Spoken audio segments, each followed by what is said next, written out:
तृतीय अध्याय. श्री गणेशाय नमः. धन्य धन्य ते या जगती स्वामीचरणी ज्यांची भक्ती त्यांची नाही पुनरावृत्ती पदपावती कैवल्य. गताध्यायी कथा सुंदर स्वामींनी निवेदिले स्वचरित्र आणि बाबा दिगंबर त्यांचे वृत्त निवेदिले. निर्विकार स्वामी मूर्ती लोका चमत्कार दाविती. काही वर्षे करोणी वस्ती मंगल वेळे सोडिले. मोहळा माझी वास्तव्य करिता आपाटोड झाले भक्त तेचेचे साकल्य वृत्त अल्पमती केवी वर्ण. स्वामी चरित्राचे हे सार म्हणून केला नाही विस्तार. वर्णिता कथा समग्र ग्रंथ पसरे उदधी सम. सवे घेऊनी स्वामींसी टोळ जाती अक्कलकोटासी. अर्धमार्गावरुणी टोळांसी मागे परतणे भाग पडे. टोळे आज्ञा पिले सेवका जोवरी आम्ही येऊ का तोवरी स्वामींसी सोडू नका. येथेच मुक्काम करावा. टोळ गेलिया परतोनी स्वामी चालिले उठोनी. बहुत वर्जिले सेवकांनी परीनच मानिले त्या.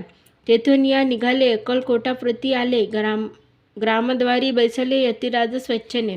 समजला पूर्वपुण्यास्तव निश्चिती. आले चोळाप्पांच्या गृहाप्रती स्वामींशी जाणून ईश्वरमूर्ती. चोळाप्पा करी आदर.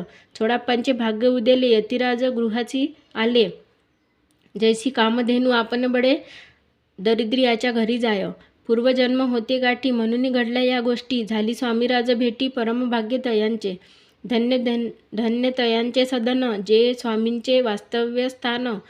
सुरवरा जे दुर्लभ चरण तयांच्या घरी लागले. योगाभ्यासी योग साधिती तडित आपणी मार्गी श्रमती. निराहार कितीक राहती मौन धरती किती एका चरणी उभे राहोन. सदा विलव किती गगन एक गौरी बैसन.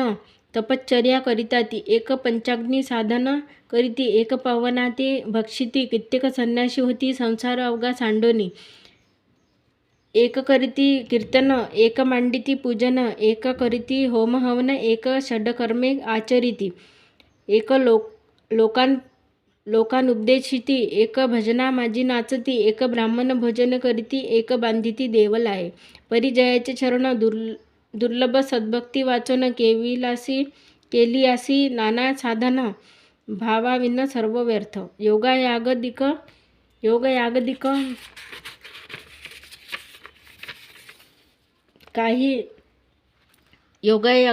काही चोळाप्पाने केले नाही.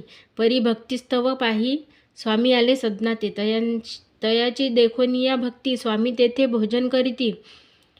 तेव्हा चोळाप्पांच्या चित्ती आनंद झाला बहुसाळ. तैपासून तयांच्या घरी राहिले स्वामी अवतारी. दिवसेंदिवस चाकरी चोळाप्पा करी अधिकाधिक. तेव्हा राज्य पदाधिकारी मालोजी राजे गादीवरी. दक्ष असूनी कारभारी परमज्ञानी असती जे. अक्कलकोटाची प्रख्याती तेव्हा काही विशेष नव्हती. परितयांचे भाग्य निश्चिती स्वामीचरणी उदेले. तैपासून जगात तया नगरांचे नाव गाजत. अप्रसिद्ध ते प्रख्यात किती एक जाहले. चोळाप्पांच्या गृहाप्रती आले कोणी एक येती. लोकां चमत्कार दाविती. गावात मात पसरली. आपली व्हावी प्रख्याती ऐसे नाही जयांचे चित्ती. म्हणून या स्वामीराज यती बहुदान जाती फिरावया. लोकांमाजी पसरली मात नृपासी कडला वृत्तांत. की आपुल्या नगरात यती विख्यात पातले. राहती चोळाप्पांच्या घरी दर्शना जाती नरनारी. असती केवळ अवतारी लीला ज्यांची विचित्र. वार्ता ऐसी ऐकुनी राव बोलला काय वाणी.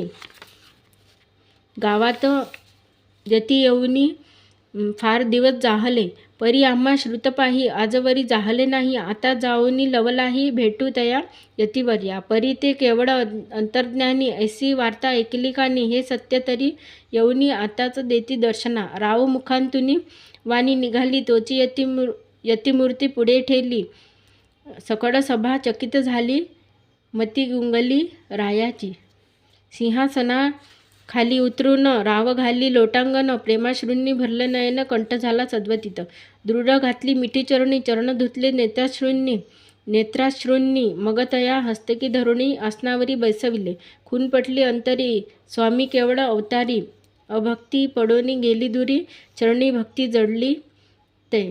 सकळ सभा आनंदली समस्ती पावले वंदिली. षोडोपचारे पूजिली स्वामी मूर्ती नृपराय. निराकारा आणि निर्गुण भक्तांसाठी झाले सगुण. तयांच्या पादुका शिरी धरून विष्णुनाचे ब्रह्मानंदी. स्वामीचरित्र सारामृत नाना प्राकृत कथासंमत. प्रेमळ भक्त परिसोत तृतीयोध्याय गोडा श्री